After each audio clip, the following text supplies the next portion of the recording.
কালু আজি আমাৰ একদম ভিতৰত আহি পুৰা খজুৱাই আছে দেখিছে Kalu Kalu hi guys good morning সকলোকে এটা নতুন ভিডিঅ'লৈ স্বাগতম জনাইছোঁ আৰু একদম নাইট শ্বিফ্ট কৰি মানে মাতটো অলপ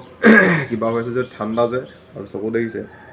তাৰমানে মুখ চুখ ইয়াত নুধুম একেবাৰে ঘৰতে ধুম দেৰি নকৰোঁ ঘৰলৈ একদম ধুনীয়াকৈ গৈ থাকোঁ একেবাৰে ঘৰতে লগ পাম ভিডিঅ'টো শেষলৈকে চাই থাকিব একদম বহুত মজা ভিডিঅ' হ'বলৈ গৈ আছে আজি লগত কালি নাইট শ্বিফ্টত মানে আহিছিলে কিবা মুখ ধুই আছে দেখিছে এইবিলাক গ'ল কালি নাইট শ্বিফ্ট কেনেকুৱা লাগিলে মোৰ লগত হা মজা একদম খালি শুবলৈ অলপ অসুবিধা হৈছে আৰু নহয় শুবলৈ নাপালিয়ে নি হ'লেও অলপ টোপনি গ'লি তই 20 ঘণ্টামান অঁ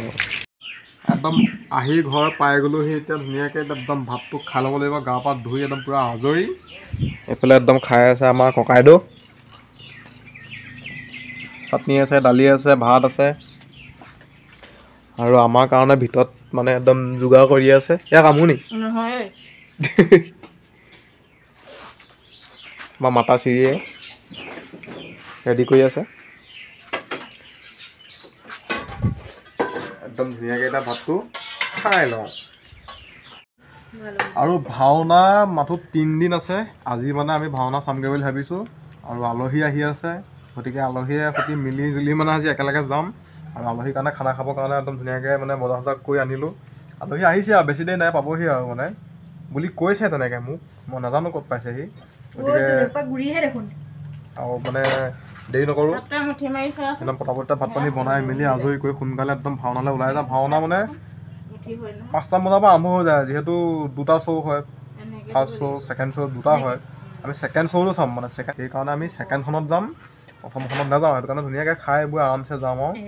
গতিকে দেৰি নকৰোঁ এতিয়া গৈ থাকোঁ মানে আলহী আহক খাই বৈহে গৈ থাকিম দেই আলহীৰ কাৰণে আনি থৈছোঁ বিলাহী এইফালে একদম বিলাহী মাংস পূৰা একদম গ্ৰেভি হ'ব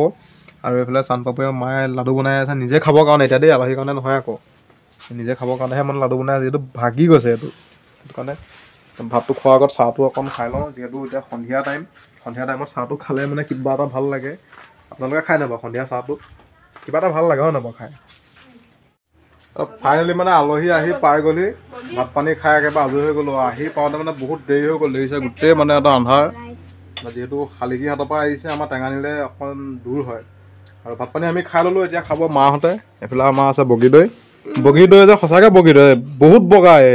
সেইটো কাৰণে ইয়াৰ নামটো বগীদৈ আৰু এইফালে আমাৰ মুনমি মিছ প্ৰাণজিতা এয়া মাংস মানে ভাগ কৰি আছে মাদাৰ ইণ্ডিয়া আমাৰ মাও কিন্তু বগা আকৌ দেই এজনীতো আৰু বগা হা আৰু আলহীৰ ভিতৰত মানে শুবৰ কাৰণে দিছোঁ কেইদিনমান অকণমান আৰাম কৰিছে যিহেতু দূৰৰ পৰা আহিছে আৰু মোৰ লগৰো আছে কেইটামান আমাৰ ভাওনা গ্ৰুপ এয়া ৰেডি মই ফাংচনলৈ যাম বুলি ভাবিছে ভাওনা চাবলৈ যাম এজনেও কিন্তু ব্লগ চলগ বনাই দেই ভিডিঅ'বোৰ চাব কপিল ভাই 0.2 বুলি আছে আৰু এজন আমাৰ লথগুটি একদম দেৰি নকৰোঁ এতিয়া পটাপট ভাওনা চাবলৈ গৈ থাকোঁ একদম আমি গোটেইগাল মজাকৈ এতিয়া আহি আছোঁ ভাওনাৰ কাৰণে একদম প্ৰায় মানে আমাৰ ঘৰৰ পৰা 2 কিলোমিটাৰমান হ'ব আমি 2 কিলোমিটাৰ মানে খোজকাঢ়ি আহি আছোঁ যিহেতু ৰাতি এটা ঠাণ্ডা দিন গতিকে ভাগৰ নালাগে ৰাতি জয় বজৰং বলী বুলি কৈ পিনি একদম আগবাঢ়ি গৈ আছোঁ আমি সকলো দেখিছে একদম আগতো গৈ আছে মানে কেমেৰাত লোৱা নাই একদম ধুনীয়াকৈ গৈ আছোঁ আমি এইটো লুকাইছে আপোনালোকক একদম ভাওনাটা দেখুৱাম কি হৈ আছে এতিয়া মানে আগৰ নাটকখন হৈ আছে ৰাম পৰাজয় সীতা পাতাল গমন আৰু ছেকেণ্ডখন কি আছিলে মই পাহৰি গ'লোঁ কি গৰুড়ৰ তেনেকৈ কিবা গৰুড়ৰ অমৃত হৰণ নে কিবা আছিলে আমি সেইখন চাম ছেকেণ্ড শ্ব'ৰ কাৰণে আহি আছোঁ গতিকে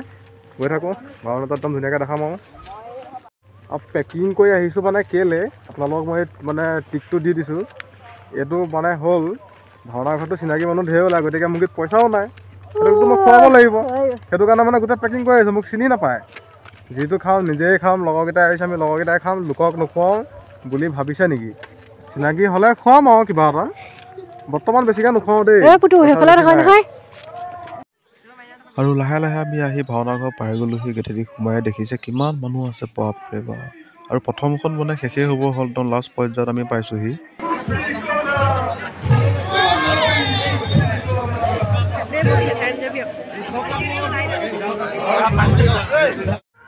আৰু দোকানলৈ যাবৰ কাৰণে একদম ধুনীয়া সুবিধা কৰি দিছে, অভাৰব্ৰিজ মানে সেইটো এটা ষ্টাইলত বনাই দিছে আৰু।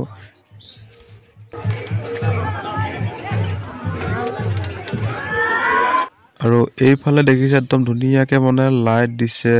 চাকি দিছে, একদম ধুনীয়াকৈ একদম সজাই থৈছে, ধুনীয়াকৈ ৰং চং কৰি ভাল লাগিছে একদম ন। ইয়াত মানে একদম ধুনীয়াকৈ এটা বনাই থৈছে কি ক্ষুদ্ৰ বাঁহ বেতৰ প্ৰতিষ্ঠান, একদম ধুনীয়াকৈ বনাই থৈছে এটা ঘৰৰ মানে সম্পূৰ্ণ মানে আৰু গোটেই হেৰি। আৰু এইফালে আছে মানে গোঁসাই ঘৰ, মানে এইটো এটা ঘৰৰ হেৰি মানে ইয়াতে গোঁসাই ঘৰ আছে, সেয়া ঘৰ গোহালি আৰু মানে কিবা খেতি বাতি পৰা ধৰি চব সম্পূৰ্ণ আছে ইয়াত। শহাপহুটো আছিলে আছে নে জানো, ধুনীয়াকৈ সকলো বনাই থৈ দিছে।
সমাজ